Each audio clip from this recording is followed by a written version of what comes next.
আসসালামু আলাইকুম সুপ্রিয় শিক্ষার্থীবৃন্দ, নতুন আরেকটি ক্লাসে তোমাদের সবাইকে স্বাগতম। আজকে আলোচনা করব অষ্টম শ্রেণীর ইংলিশ ফর টুডে বই থেকে ইউনিট 1-এর লিসেন নাম্বার 2 নকশি কাঁথা নিয়ে। তো কথা না বলে চলো শুরু করা যাক।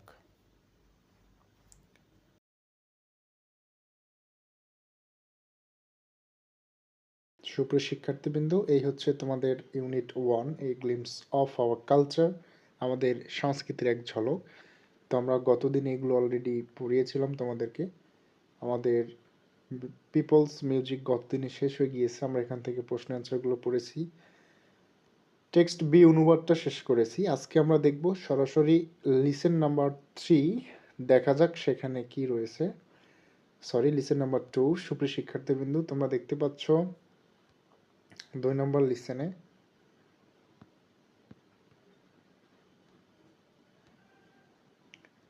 নকশি কাঁথা।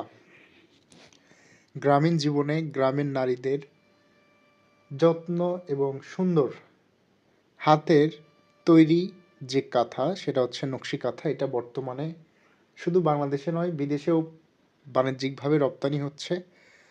আর এটা খুব যত্ন সহকারে গ্রামীণ নারীদের হাতের কাজের মাধ্যমে তৈরি করা হয়।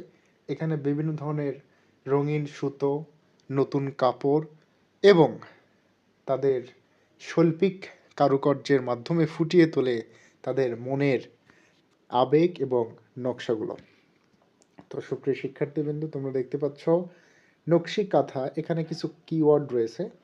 কিওয়ার্ডগুলো যদি আমরা খেয়াল করি, প্রথমে রয়েছে কয়েলড। কয়েলড মানে হচ্ছে লেপ অথবা কম্বল।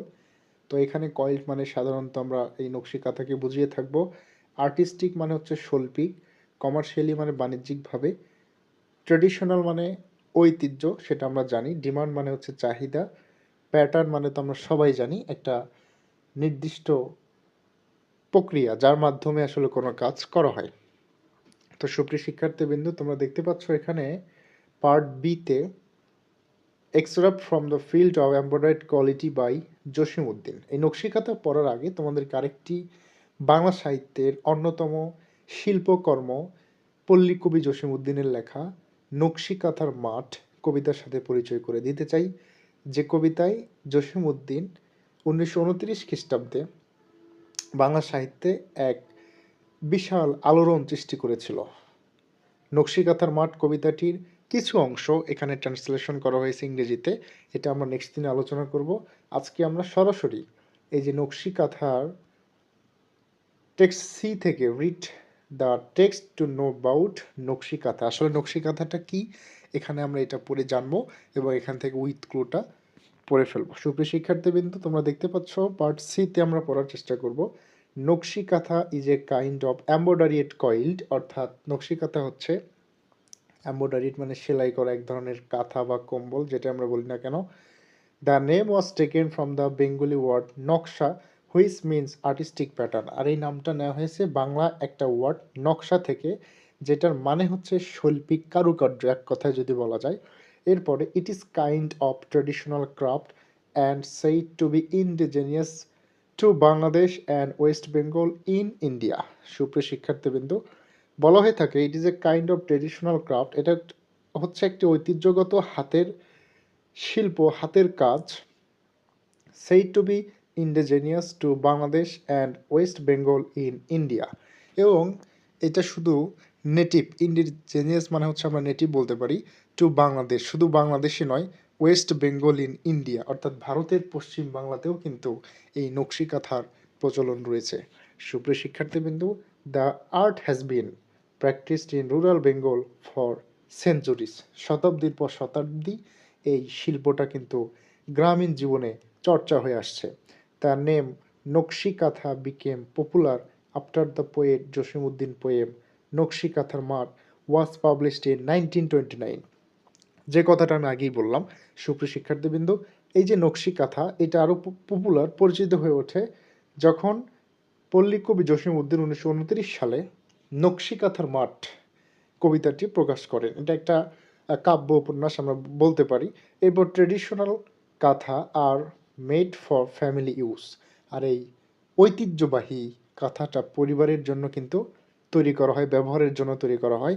Old or new cloth and thread are use to make this coiled. এখানে নতুন পুরাতন বিভিন্ন কাপড় এবং সুতা ব্যবহার করা হয়। Mymensingh, Jamalpur, Rajshahi, Faridpur, Bogura and Jessore are most famous for this craft. সুপ্রিয় শিক্ষার্থীবৃন্দু, এই যে নকশি কাঁথাটা ময়মনসিংহ, জামালপুর, রাজশাহী, ফরিদপুর, বগুড়া এই অঞ্চলগুলোতে কিন্তু বিখ্যাত। Now it is produced commercially, বর্তমানে কিন্তু এটা বাণিজ্যিকভাবে উৎপাদন করা হচ্ছে।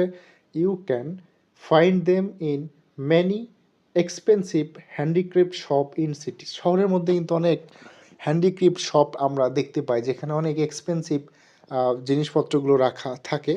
তো দ্য কয়েলটা now in great demand because of colourful pattern and design embroidered on there. অর্থাৎ সুপ্রিয় শিক্ষার্থীবৃন্দ, এই কয়েল অর্থাৎ নকশি কাঁথাটার নাও ইন গ্রেট ডিমান্ড, অনেক চাহিদা রয়েছে, কারণ এটা অনেকটা কালারফুল প্যাটার্ন এবং এমব্রয়ডারিড করা থাকে, যার কারণে খুব সহজেই বিদেশি নাগরিকদের কিন্তু নজরে পড়ে যায় এবং তারা খুব সহজে এটার প্রতি অ্যাট্রাকটিভ হয়ে ওঠে। তো সুপ্রিয় শিক্ষার্থীবৃন্দ, এই ছিল আমাদের নকশি কাঁথা থেকে পার্ট সি এর বঙ্গ অনুবাদ। চলো আমরা এখন পার্ট ডি থেকে উইথ ক্লুগুলো পড়ে নেব।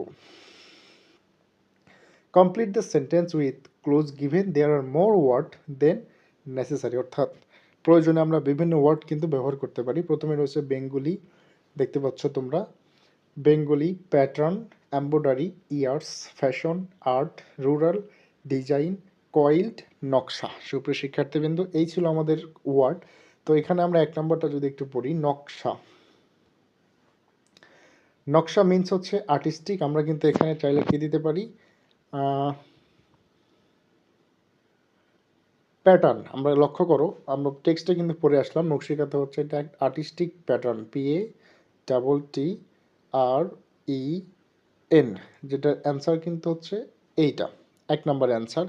এরপরে দুই নম্বর, the name was taken from, তাহলে এই নামটা নেওয়া হয়েছে বেঙ্গলি ওয়ার্ড নকশা থেকে, অর্থাৎ এটা হচ্ছে পরবর্তী অ্যান্সার, বেঙ্গলি ওয়ার্ড নকশা। এরপরেরটা যদি আমরা দেখি, the art has been practised in, তাহলে এটা আমাদের গ্রামীণ বাংলা যেহেতু প্র্যাকটিস করা হয়, তাহলে আমরা বলতে পারি দি art has been practised in rural Bengal for years, অর্থাৎ বছরের পর বছর গ্রামীণ বাংলায় কিন্তু এটা চর্চা করা হয় বা প্র্যাকটিস করা হয়।